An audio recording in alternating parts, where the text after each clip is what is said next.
all macro indicators are moving in the right direction with a positive trajectory. The agriculture GDP growth during this fiscal year of 6.25% is a real bright spot. I'm sure LSM and services will follow. On the fiscal side, we have a primary surplus which shows both fiscal consolidation and fiscal discipline. On the current account side, remittances have held ground and the exports have moved up, not only in terms of our traditional sectors in terms of textiles, but agriculture on the back of bumper crops and information technology.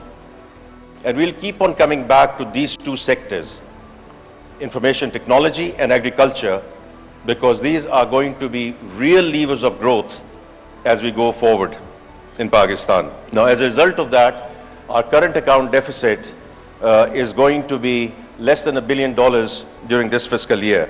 Our currency has been stable over the last few months, both on the back of administrative measures, but equally importantly, the structural changes which have come through in terms of bringing the currency and the foreign exchange market more and more in a regulated environment so that we can reduce the level of speculation vis-a-vis our currency. Our FX reserves are now over $9 billion, which is close to 2 months of import cover. And here I want to mention that it's not only the quantum of FX reserves, but it's also the quality of FX reserves, because these reserves have not been built on the back of debt stock. This is State Bank of Pakistan, which is a central bank. It's a function of their open market operations in the currency market. So it's, from that perspective, it's a very stable FX reserves that we have as we go into the next fiscal year. Inflation, which was a real issue in Pakistan, it had peaked at about 38%, has come down to a little over 11% in May. And in fact, it actually beat the market consensus. The market consensus was around 14%. So it's not only the CPI, not only the core inflation, but also the food inflation which is coming down. And while this is very much in the domain of the central bank, we do expect that the policy rate will start moving down in line with inflation, because we have now enough cushion in terms of the positive real interest rate that we need to maintain. So the interest rate regime in Pakistan, which has been an issue for a while, we should start seeing some relief on that front during the course of this calendar year. Now, markets have reacted positively.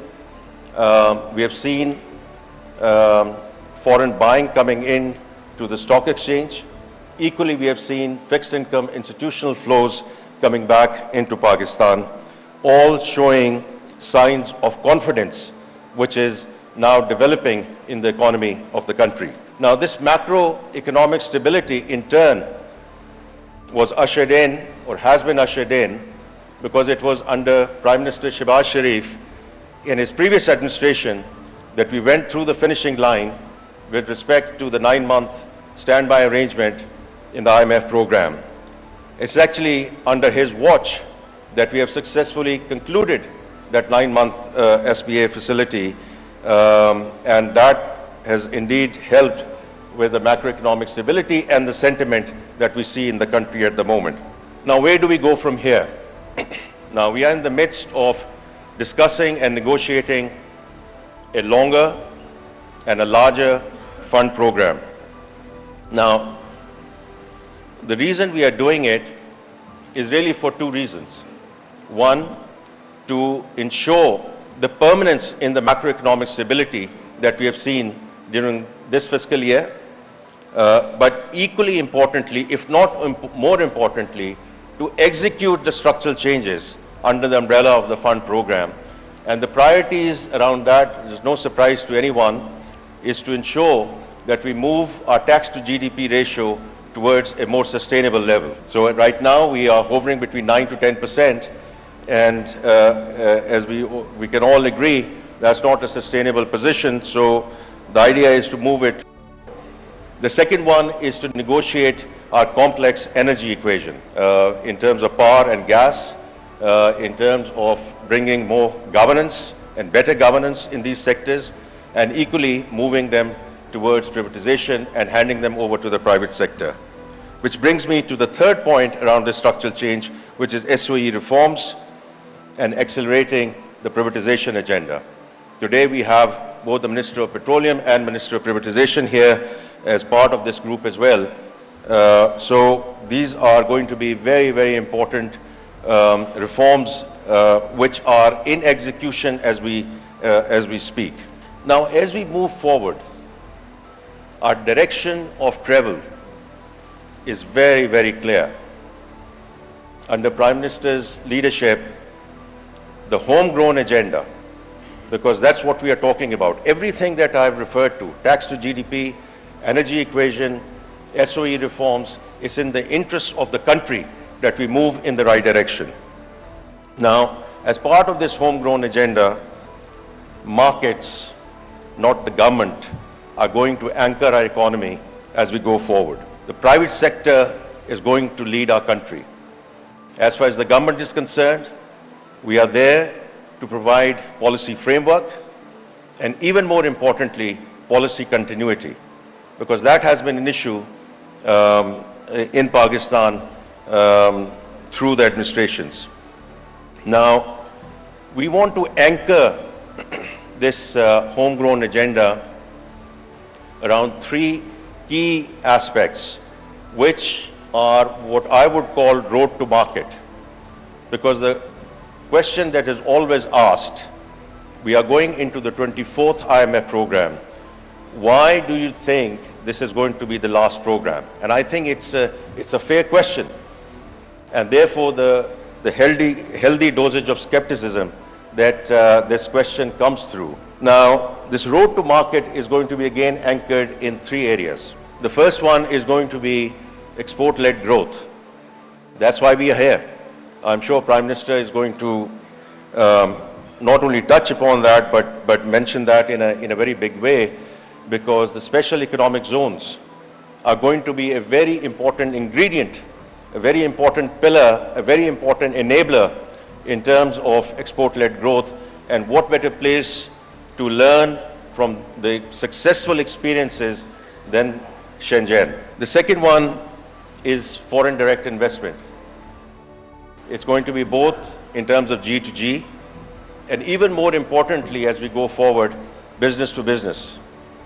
And that's why we are all here together. That's why we have requested all of you to be here today, so that you can actually have those interactions, to have those tangible discussions which can lead to joint ventures, which can lead to real-time discussions around how we success transfer the technology, how we success transfer the successful experiences here into Pakistan and get some of the industries moving and relocating into Pakistan as we go forward.